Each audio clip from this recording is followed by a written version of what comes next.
Om Jnanatirmirandhasya Jnananjana Shalakaya Chakshur Militam Yena Tasmai Shri Gurave Namaha.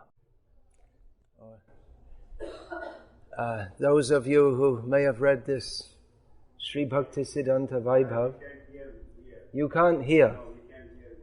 Well, usually the microphone does the job. So,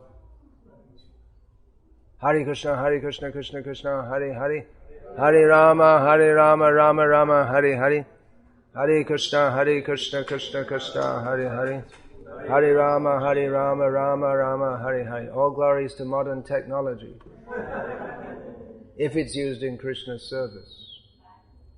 Otherwise, it's useless. Yeah, okay, I'll say cut another minute off my time. I don't have much time, a lot to say, not much time to say it in.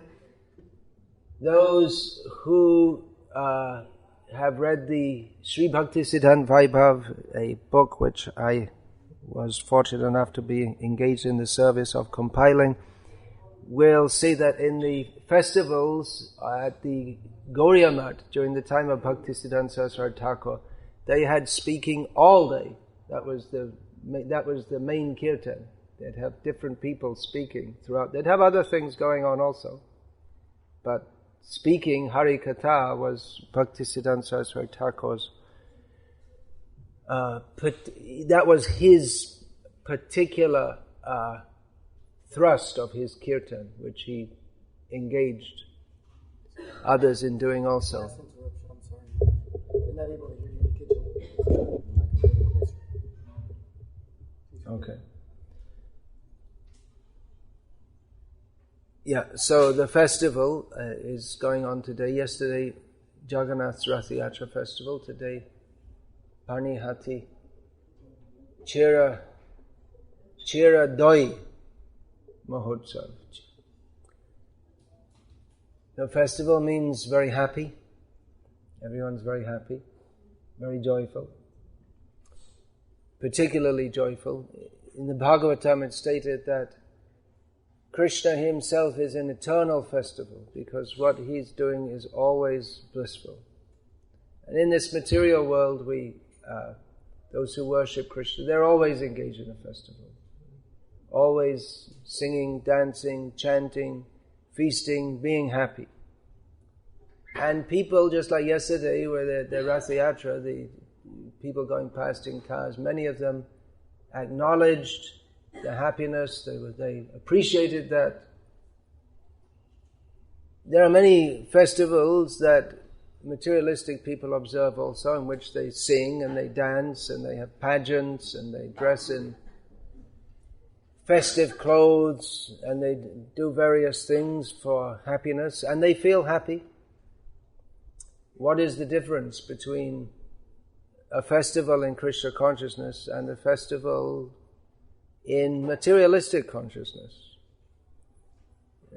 Materialistic people, they probably don't see any difference. They think, well, that's if there was a Brazilian type carnival going down the street, people would also smile and wave, and they don't see any difference. Maybe they recognize that this is something religious, but for most people that doesn't mean a lot, just they're smiling because we're smiling and we're happy. So what's the difference? Well, of course, we don't have alcohol enough. I mean, usually in the materialistic festivals, they become happy and they loosen up for dancing by drinking some alcohol, and they have almost naked women dancing around. So that helps to make the materialistic people feel more happy. So there's a difference. But the intrinsic difference is between a Krishna conscious festival and a materialistic festival is Atendriya Priti Vancha Tare Bale Kam Krishnendriya Priti Ichha Dhare Premana. And this is the difference between Krishna consciousness and materialistic consciousness, and the difference between devotees and non-devotees is that a non-devotee, they simply do everything for their own sensual pleasure. that is called calm or material desire. Even those who are superficially trying to get free from sensual enjoyment so that they can merge into some impersonal light, impersonal Brahman, they're also indirectly on the platform of atendriya priti vancha, of enjoying their senses, or rather they have seen that sense enjoyment brings no pleasure, and therefore they want to switch off sense enjoyment. So it's all on the basis of my senses. Either I will enjoy my senses, or I see that my senses don't give any pleasure, so just switch it off. But the attitude of devotees is completely different. The attitude of devotees is, may Krishna be satisfied. Let us do everything to satisfy Krishna. So that is the difference between material desire and prem, love of Krishna. As long as there is one, there cannot be the other. If there is Krishna prem, then there's no question of material sense gratification. If there's material sense gratification, there's no question of love of Krishna. So this is the barometer to see, or the measure, to see how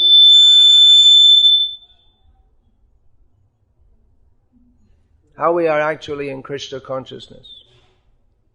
Do we have sound now? Can everyone hear? How we are in Krishna, are we in Krishna conscious or not? Are we doing everything for Krishna's pleasure? Because even in these festivals, if we think, I will go and I will be happy, that's not exactly the Krishna conscious attitude. Many times I was in Bangladesh for several years, so there were many festivals organized by not ISKCON devotees, but because the culture of Chaitanya Mahaprabhu, the Gauriya culture, is the predominant culture among the Hindus in Bangladesh. So that culture is there, but not the culture of hearing as our acharyas speak. Hearing is there. People will come and listen to katha of pastimes, but no philosophy, or at least not the philosophy, hardly any philosophy, but or helping people to understand what actually Vaishnavism is. Just mostly speaking pastimes, as if everyone is already on the completely pure platform, or they already understand all the principles, which of course they don't. And no speaking in such a way that people can distinguish Maya from Krishna consciousness. And so in people's minds, the two never get separated. For them, Krishna consciousness is another form of enjoyment. Not that they think of it as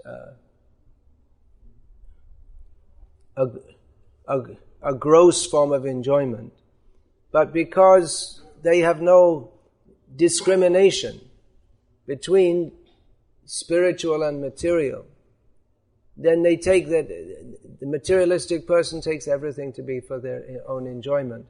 And thus, any religious function, such as the professional Nam Kirtans they have, the professional groups are called to perform,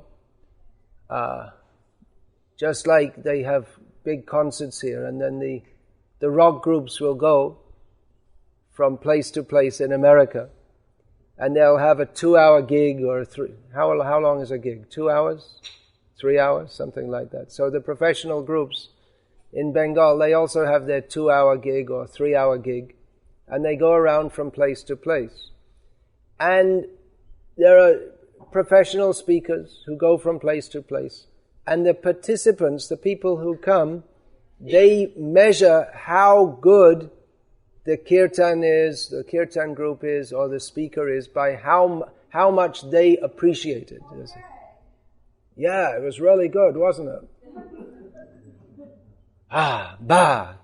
Ki ananda, how enjoyable. How much I enjoy it becomes the measure of the worth in the minds of the participants. How much I enjoy it becomes the measure of the supposed bhakti. But it's not bhakti. That's not bhakti at all. The enjoyment is certainly there in Krishna consciousness, but if we think, let me participate for my enjoyment, well, that's better than thinking, let me go to the rock concert for my enjoyment. But the principle by which we'll enter into the enjoyment that Krishna and his devotees experience, we haven't grasped that principle. And therefore, even though we may enjoy attending a festival, or we may enjoy and think that this is Krishna consciousness, but if the attitude is how I can enjoy, we're still in materialistic consciousness, and therefore hearing is required. Hearing is required that everything should be for Krishna's pleasure. So how Chaitanya Mahaprabhu is enjoying, how Nityananda Prabhu is enjoying. They're enjoying, but they're in the mood of devotees that Krishna should be pleased. In everything we do, Krishna should be pleased. In Chaitanya Charitamrita, there are several elaborate descriptions of the various preparations which are offered to Krishna, which Chaitanya Mahaprabhu was offered as prasad. And if we read them, we might start to salivate and think, sounds pretty good. But we should understand that Krishnadas Kaviraj Goswami, as a pure devotee, he's not giving that list of food so that we can become lusty and think how I can enjoy them. But he's giving that list of food for the pure devotees in the same consciousness as Chaitanya Mahaprabhu, who will appreciate how Krishna has enjoyed. This Chaitanya Mahaprabhu, he would always say, I'm a sannyasi, so just give me the simple food. Don't give me all these elaborate preparations. And the devotees would slip them onto his plate while he wasn't looking, just so that, and they would say that, oh, you just see how Jagannath has enjoyed. See how Jagannath has enjoyed. And on that basis, Chaitanya Mahaprabhu would take prasad. So it's enjoyment, no doubt. No doubt there is only actual enjoyment is in Krishna consciousness. But that enjoyment is of a different quality altogether to that of the gross materialists. It's the difference, in Chaitanya Charitamrita, the difference is compared to that between iron and gold. The desire for personal sense enjoyment, that is like iron. And the desire for Krishna's enjoyment, that is like gold. Of course, there's much greater difference, but the example is there that the two are similar. Both iron and gold are similar in that they are metals, but the quality of one is quite different to the other. Gold is valuable, iron is not valuable.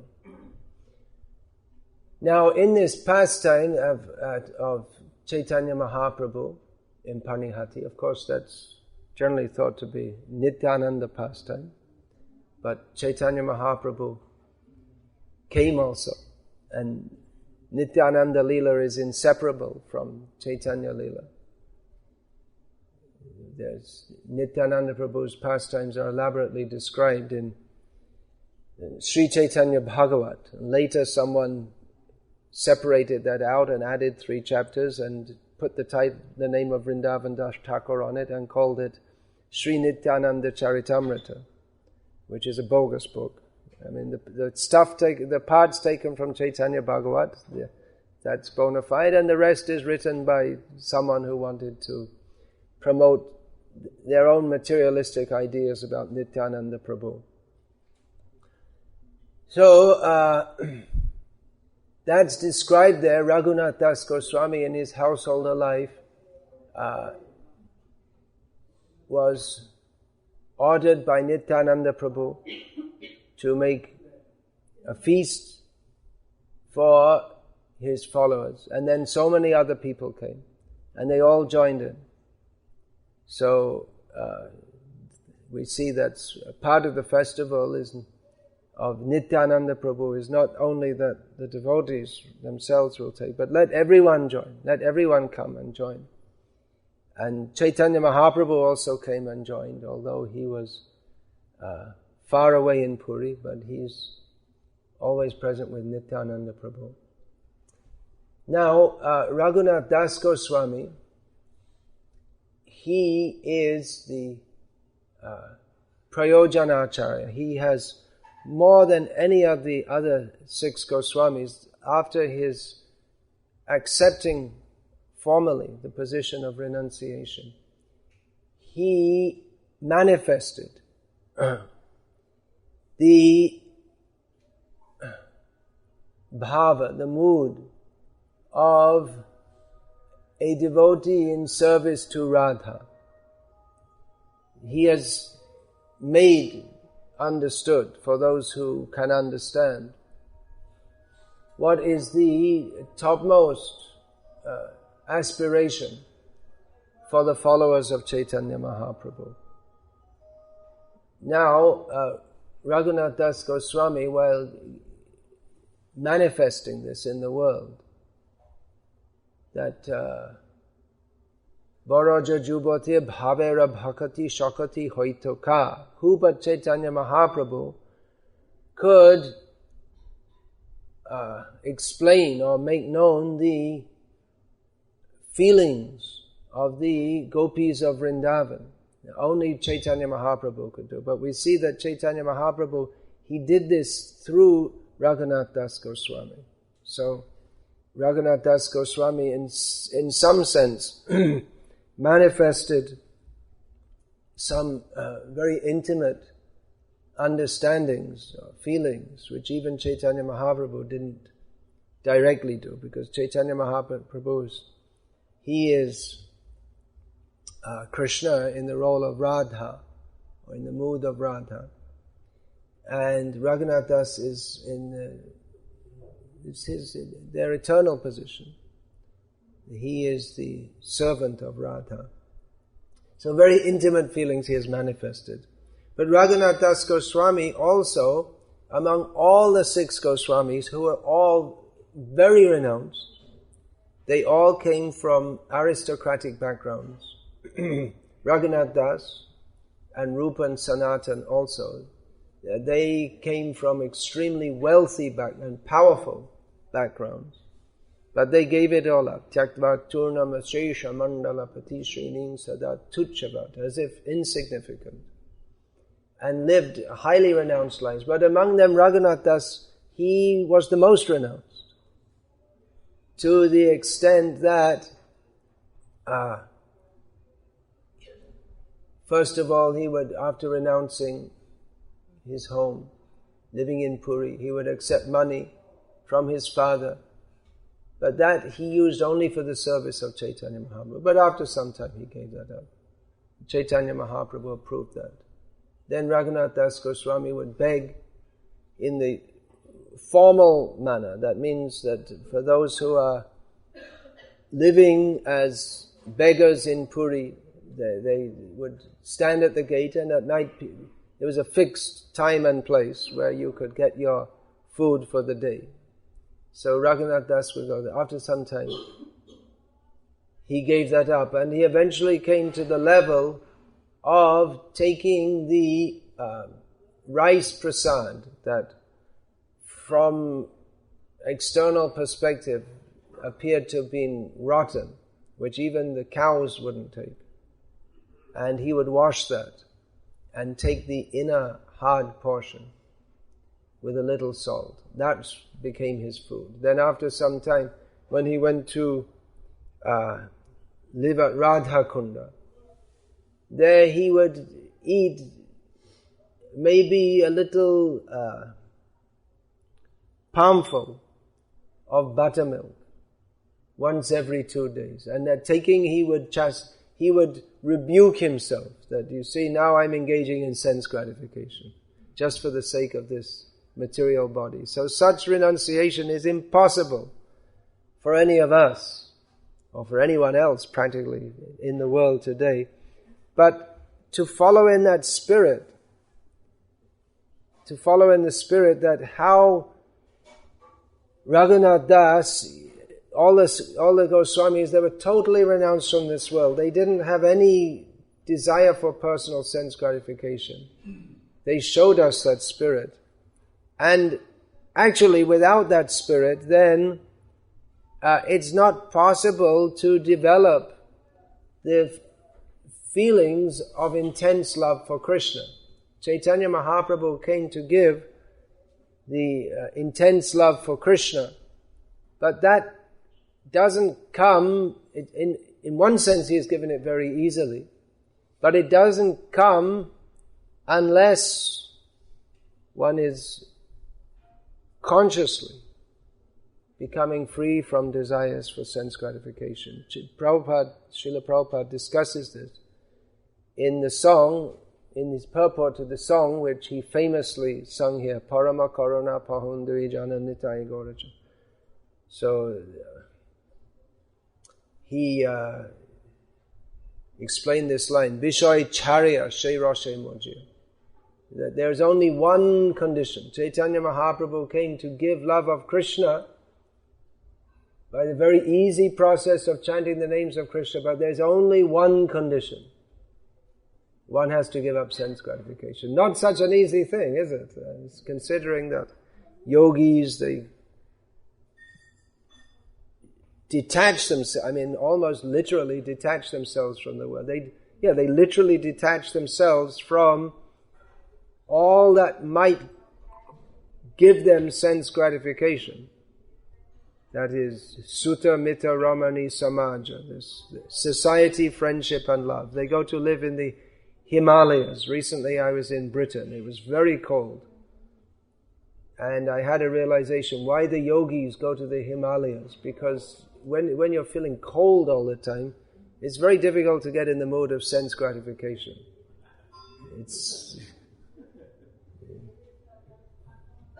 So, no enjoyment. Sitting in a cave, nothing to, even if you want to eat nice food, there isn't any nice food. What are there? Some berries, some leaves, and giving up eating. But giving up eating means practically they don't eat, and all the time engaged in austerities. But even completely detaching themselves from sense gratification, still to get free from the desire for sense gratification seems to be very difficult for the yogis. That's the only thing standing in the way of their samadhi or their perfection. So how are we to do so? How can we do so? Well, that's again by the mercy of Chaitanya Mahaprabhu, that one can come to the level of a higher taste. One can appreciate the beauty of Krishna. All the senses can be enlivened by Krishna, but it should be understood that we can't have both at the same time. We can't be the example that we get from Raghunath Das Goswami. Not that we can live as he lived, exactly. But the example we get from him is that we cannot live in both worlds. Raghunath Das was living an opulent life. He left that. Now, it's not that everyone has to leave an opulent life. Ramananda Rai was Chaitanya Mahaprabhu's intimate association. He lived with family and good income, but he was a pure devotee. So it is not only a pure devotee, but a pure devotee on the highest level. So it is possible to live amid all the trappings of this world and be detached from it. But that is the point. One has to be detached from it, because one cannot be an enjoyer of this world and at the same time a pure devotee of Krishna. The two kinds of enjoyment don't mix. So at these festivals, everything, to be truly a festival, Krishna conscious festival, everything should be very clearly for the pleasure of Krishna. That should be the central meditation. How we are all coming together here to serve and to please Krishna. Of course, for the public, we may present it, that come, enjoy, be happy, but those who have the inner understanding, they know that we're doing this. It's not that we're all coming together like some Brazilian carnival so that we can enjoy ourselves, but there's a completely different motive, how everything can be done for the satisfaction of Krishna. And that is the whole life of devotees in Krishna consciousness. Without understanding that, things don't work. We can run on temples, we can go through all the formalities of running on temples, but if the spirit of personal sense enjoyment is there, then things don't work properly. People don't become attracted to become devotees. The temple management is full of bickering because everyone's trying to get their own little idea or their own slot or their own advantage through. Only when the spirit of let us do everything simply for the pleasure of Krishna, without any personal desire, when that is there, and then that is Krishna conscious, everyone is happy, Krishna is happy, the devotees are happy, other people become attracted, that is Krishna conscious. Without that, then we're in danger of slipping into this, and without speaking about these things so that we clearly understand it, then we slip into the same danger as the Prakrita Sahajiyas of Bengal, who they love to perform kirtan, they love festivals, they're Krishna conscious, but at the same time they don't differentiate between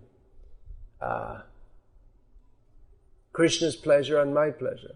And therefore the whole culture of Krishna consciousness in Bengal is permeated. Well, the people, they'll do kirtan and then afterwards they'll smoke and they'll eat fish and so many things. How can they do such things which are so far away from Krishna consciousness? Because they never heard that these things are wrong. Because, well, kirtan is pleasure and eating fish is also pleasure. So such misunderstandings are possible and very likely, and even more likely in this country where there is no culture at all. There's never been any high culture until Srila Prabhupada set his foot on these shores.